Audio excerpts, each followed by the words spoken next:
আওয়ামী লীগের নেতারা যদি একটি কথা বলে যুবদল চারটি কথা বলবে বন্ধুগণ। তাই জামাত যদি একটি কথা বলে যুবদল 10টি কথা বলবে। কারণ 17টি বছর আমরা নির্যাতিত, আমরা অপমানিত, আমরা ঘর ছাড়া হয়েছি, আমরা জেল খাটেছি, আমরা বাড়ি ছাড়া রয়েছি, আমরা সর্বশেষ আমরা কবরস্থানে ঘুমিয়েছি বন্ধুগণ। তাই আপনাদেরকে আমি বলতে চাই, আওয়ামী লীগের দোষকদেরকে কোন রকমের ঠাঁই দেওয়া যাবে না বন্ধুগণ। তাদের সাথে কোনো গোলামিল থাকবে না আমাদের।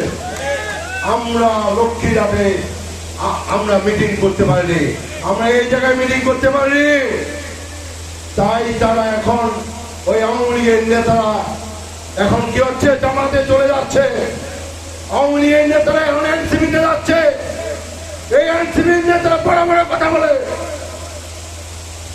সার্জের বাবা দুজনে আওয়ামী লীগ করে বলল। আর তারই কথা হচ্ছে বড় বড়। আমি সেদিনও বলেছি, সার্জিস তুমি সাবধান হয়ে যাও, বিএনপির মহাসচিবকে তুমি আলমগীর হিসাবে কথা বলবে না, আলমগীর স্যার করে বলবে তুমি।